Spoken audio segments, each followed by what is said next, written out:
کیا آپ نے کبھی سوچا ہے کہ پیسہ صرف اعداد کا کھیل نہیں بلکہ انسان کے خوف، خواہش، صبر، لالچ، ماضی، تربیت، موازنے اور سکون کا آئینہ بھی ہے؟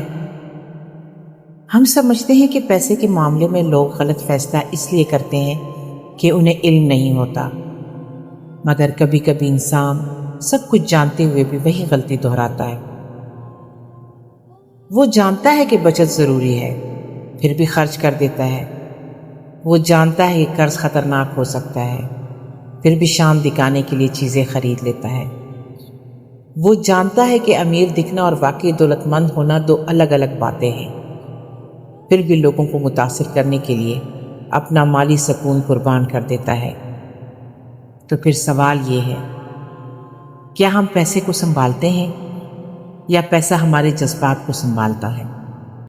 آج ہم بات کریں گے کتاب سائیکالوجی آف منی کی، جسے مورگن ہاؤزل نے لکھا۔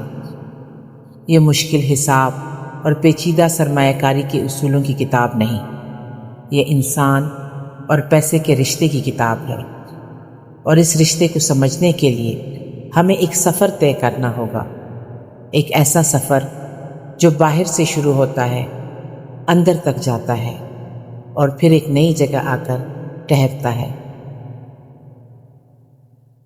انسان کی پہلی حالت یہ ہوتی ہے کہ وہ پیسے کو ایک بیرونی چیز سمجھتا ہے، یعنی مسئلہ باہر ہے، حل بھی باہر ہے۔ وہ سوچتا ہے تھوڑا اور مل جائے تو سب ٹھیک ہو جائے گا۔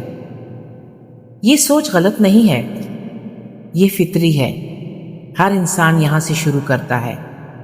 وہ کماتا ہے، خرچ کرتا ہے، دکھاتا ہے، ثابت کرتا ہے، گاڑی لیتا ہے، گھر بناتا ہے، بڑی شادی کرتا ہے، برانڈز پہنتا ہے، خاندان کو متاثر کرتا ہے، رشتہ داروں کے موازنے میں آگے نکلنا چاہتا ہے، اور اس سب میں ایک یقین کام کرتا رہتا ہے، جب پیسہ آئے گا تو سکون آئے گا۔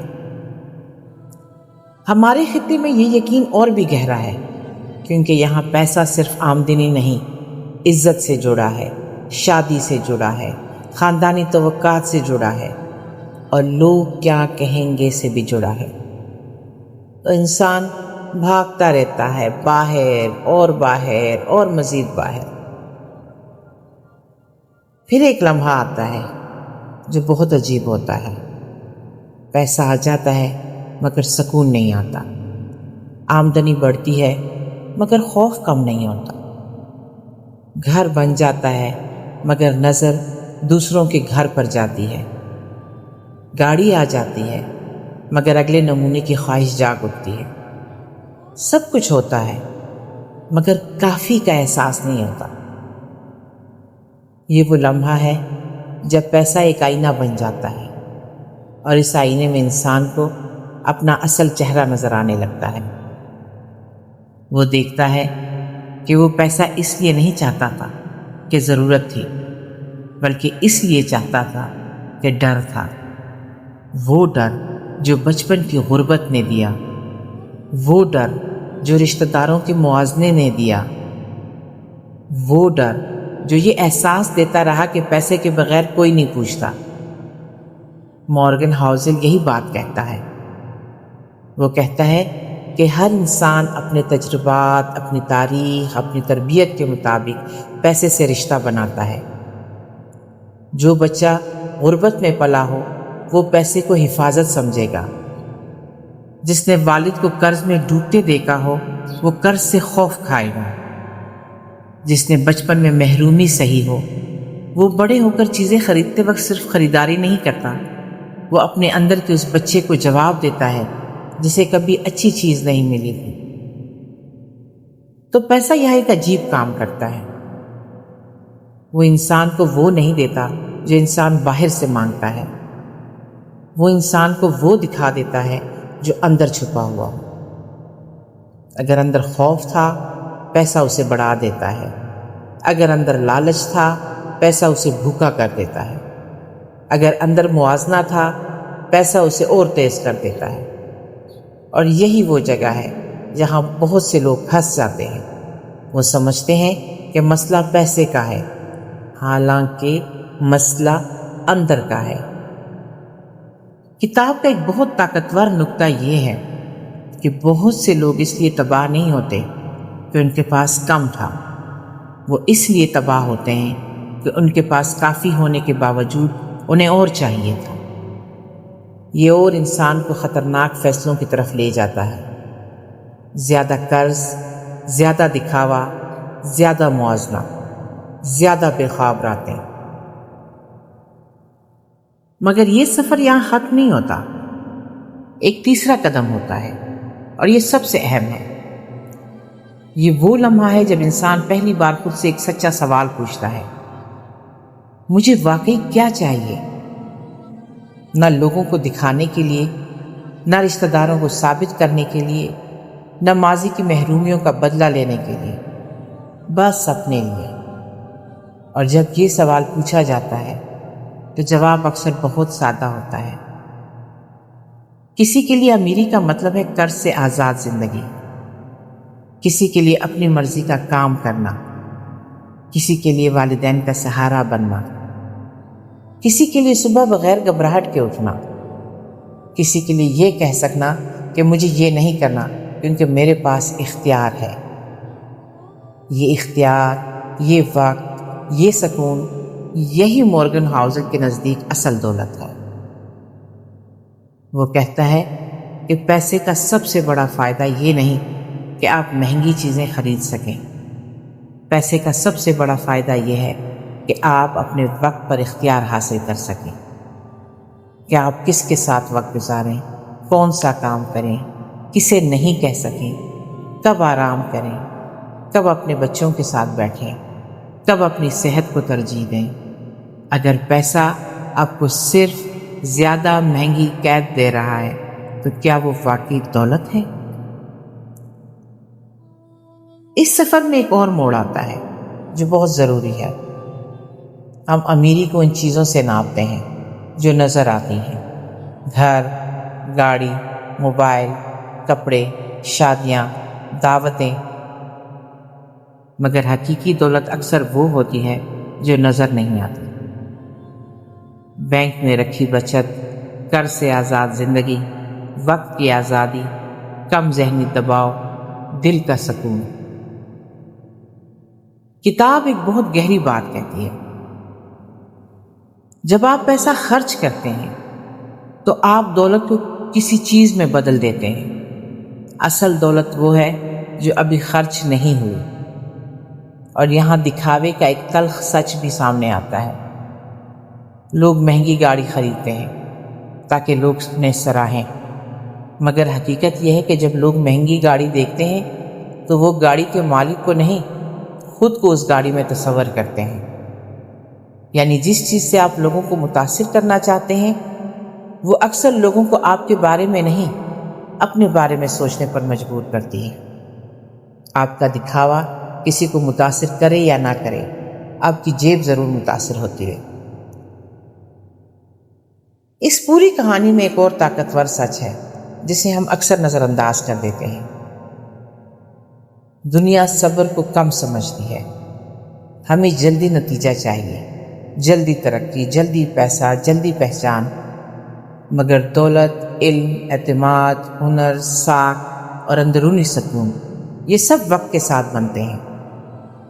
مورگن ہاؤزل وارن بفیٹ کی مثال دیتا ہے کہ ان کی دولت کا بڑا راز صرف غیر معمولی منافع نہیں بلکہ غیر معمولی وقت ہے۔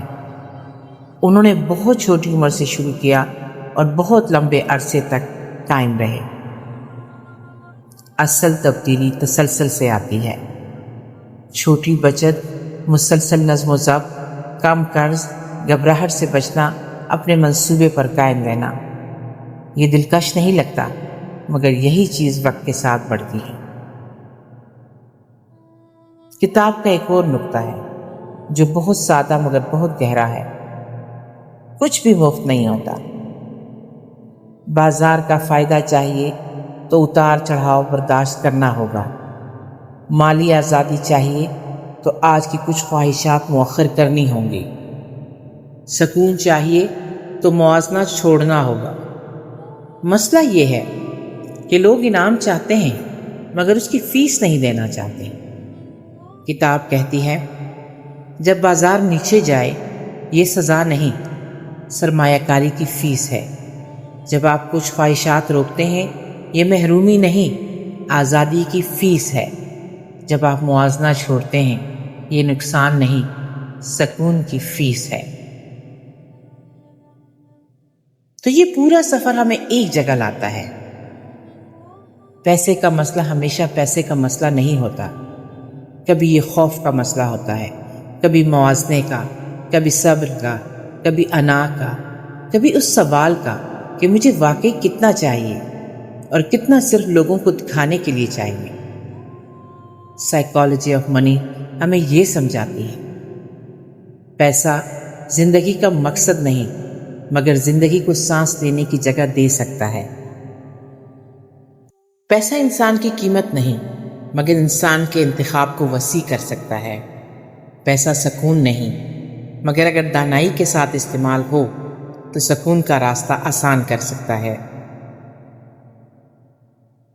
اور مالی دانائی صرف یہ نہیں کہ آپ کو سرمایہ کاری کا اصول آتا ہے، اصل مالی دانائی یہ ہے کہ آپ خود کو جانتے ہیں۔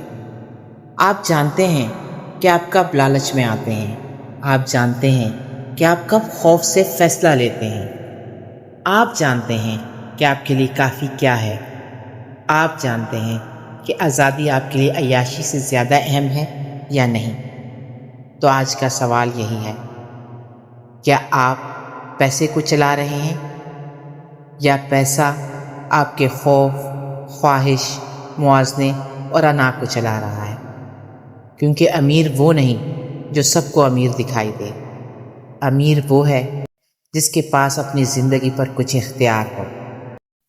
یہ کتاب آپ کو امیر بنانے کا نسخہ نہیں دیتی، یہ کتاب آپ سے ایک سوال پوچھتی ہے، اور وہ سوال یہ ہے آپ کے اندر پیسے کا کون سا رشتہ بسا ہوا ہے؟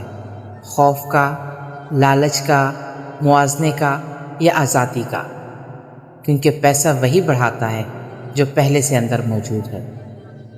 اگر اندر بے سکونی ہے تو لاکھ کما کر بھی نیند نہیں آئے گی، اگر اندر موازنہ ہے تو کروڑ کما کر بھی نظر دوسروں کے گھر پر جائے گی، اگر اندر خوف ہے تو ہر نئی دولت نیا خوف لائے گی، اگر اندر یہ سمجھ آ جائے کہ میرے لیے کافی کیا ہے، میرا کھیل کیا ہے، میری آزادی کس چیز میں ہے، تو پھر پیسہ ایک بوجھ نہیں رہتا، وہ ایک ہتھیار بن جاتا ہے، ایک ایسا ہتھیار جو آپ کے ہاتھ میں ہو، آپ کی گردن پر نہیں۔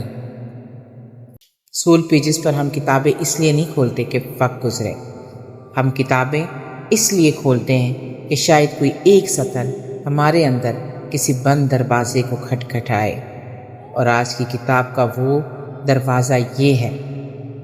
پیسہ کمانا سیکھنے سے پہلے یہ سمجھنا ضروری ہے کہ آپ پیسہ کیوں کمانا چاہتے ہیں۔ جب یہ کیوں صاف ہو جاتا ہے تو کتنا خود بخود طے ہو جاتا ہے، اور جب کتنا طے ہو جائے تو زندگی میں پہلی بار وہ لمحہ آتا ہے جب انسان سکون کے ساتھ کہہ سکتا ہے بس یہ کافی ہے، اور شاید یہی اصل دولت ہے۔